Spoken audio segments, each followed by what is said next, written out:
Behold, voices of the bold unfold the stories of the untold and witness varied narratives from the lenses of the people.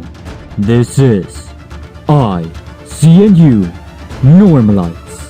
Camera, action!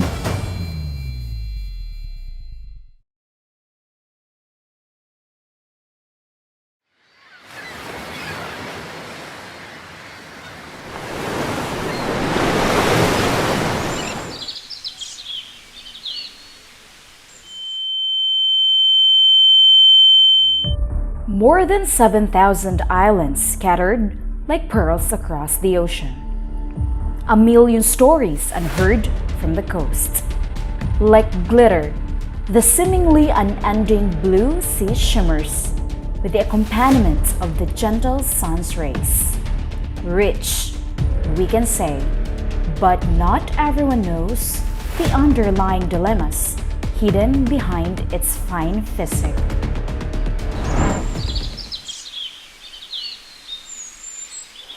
Being an archipelago, Filipinos have always had close proximity to the sea. And those who reside near the coastal areas came to depend on it, not just a source of income and food, but also as a way of life.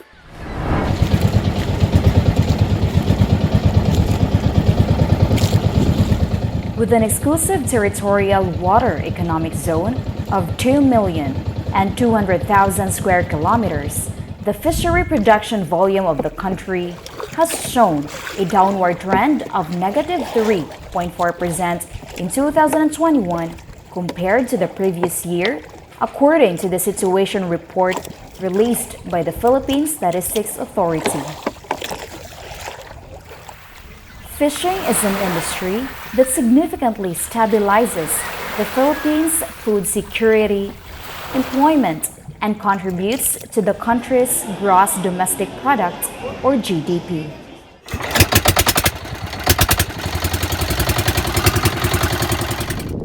It is rife with challenges and danger. Every day, fishermen venture out into the sea, putting their lives at the mercy of natural forces.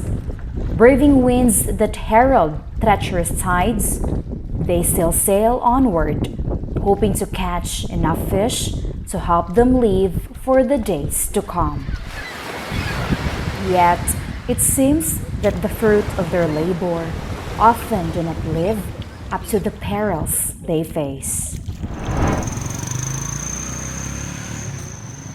Barangay Captain Ronaldo Bas claims that a slight reduction in the number of fishermen is evident.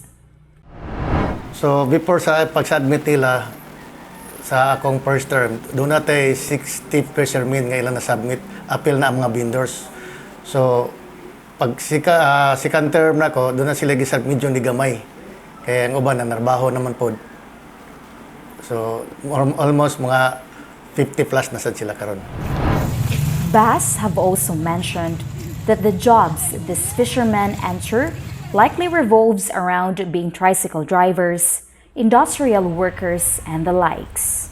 This shows that while they exist, their population is threatened. Half of our team went with Danilo Fabrica, the president of the local Fishermen Association, as they made their way to the midpoint of Cebu and Bohol. All this to know why their population is declining and to witness the fishermen haul in the first catch of the day. We asked him about the challenges and dangers they encountered at the sea. Ang isda sa pagkaroon pertinang nihita. Dili na kayo siya kuha sa mga managat. Regardless of other factors to be considered in fishing, the amount of fish that could be caught in ideal conditions is solely dependent on fishing seasons.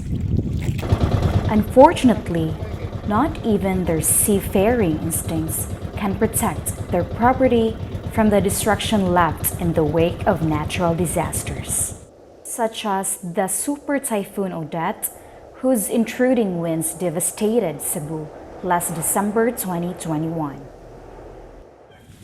Ada ka mga pambot nga guba dire. Ang amo sang mariculture para sa among kuan katong fish kids. Una uhaan way gyud na punit daghang itong bangos.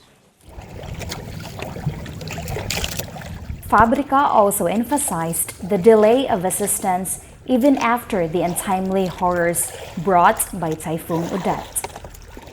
However, even with the threats, it does not deter the fishermen from forging forward for the sake of their livelihood. A living testimony of this circumstance is Arnolfo Texon, who offered to give us a boat ride during his undertaking. As a teenager, he chose to be a fisherman for life, as poverty left him with no other option. Out at sea, Arnolfo uses the pamudburon, a local fishing technique in Talisay. After waiting for a period of time, Arnolfo and the others help pull the net back up to inspect their catch. On the first attempt, luck wasn't on his side. Disappointment was written all over their faces. Even if they failed in their first and second attempt, their prayers were granted on the third try, as they finally hauled in the nets full of sap-sap fish gasping for air.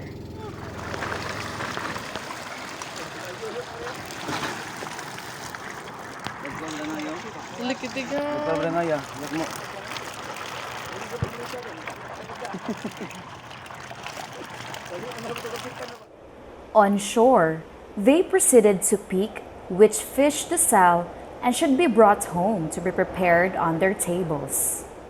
To Arnolfo, the importance of fishing is tantamount, for it has been his primary source of income for so many years and has helped him pay his bills and raise his 9 children.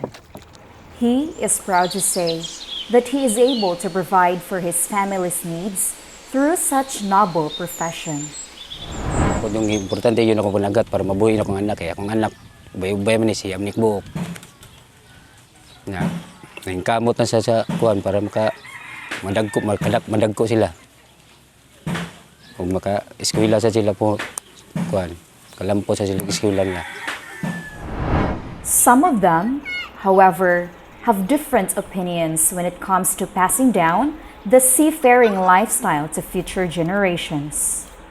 We decided to hear out the thoughts of Arnolfo and 2 other fishermen who have experienced firsthand the ups and downs of traditional fishing. Ang sugot ko nga akong anak magsunod sa akong yapak sa pagpanagat. Kay labi na sa atong komunidad karon nga malikay lang sila sa atong kanang mga droga karon para mabantayan ako sila kung unsay lang lihok. Kay kung basig di sila makasunod, masuod niya sila sa mga droga. Isip ko sa kamahan, akong pangandi sa akong anak, makahom mag-eskwela. Di ko masugot ang akong anak ama, naggatinaan ko makuha niyang matatong siya sa pag-eskwela. Dili ko moawag ng mga bata, di ko gusto nga musunod sila panagat kay ang panagat yun luoy kay ng panagat yun. Kay mata kagkadlaw tugnaw kayo, nga madto kas dagat perti samot ka tugnaw yun.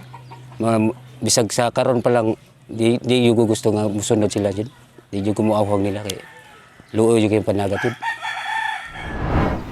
In any case, even if they differ in what they believe in, there is one thing in common.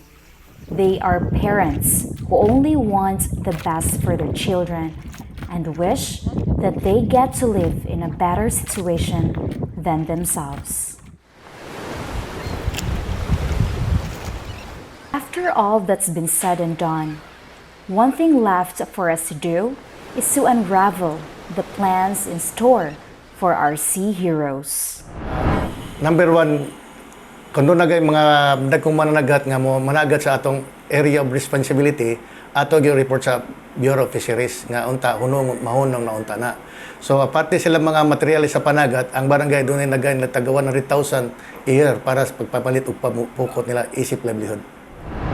Other than that, Bass mentioned that the local fishermen have been receiving aid from the government for the past few years, which is beneficial to the industry. As part of this changing community, it is also of great relevance that we pay their efforts respect, amplify their voices, and support their needs. Nevertheless, a small wave of help can create massive ripples. Fishing, one of the oldest and most persistent traditions that we Filipinos have. And yet, the communities who practice it are rarely heard. Our fishermen are wholly devoted to their lifestyle and are even willing to keep up their fishing culture for as long as they live. But instead, it seems like nature itself is trying to purge it from our shores. Many of them are even unwilling to bequeath this tradition to the next generation because of the sheer amount of disappointment that outweighs the joy and fulfillment of living up to the sea's calling. Faced with the ongoing devastation of marine biodiversity, corporate competitors, the disillusionment of the youth, and the lack of sensibility in connection to the issue at hand, it has become a looming possibility that traditional fishing may become a drowning art. Far and Abero, EYE-CNU.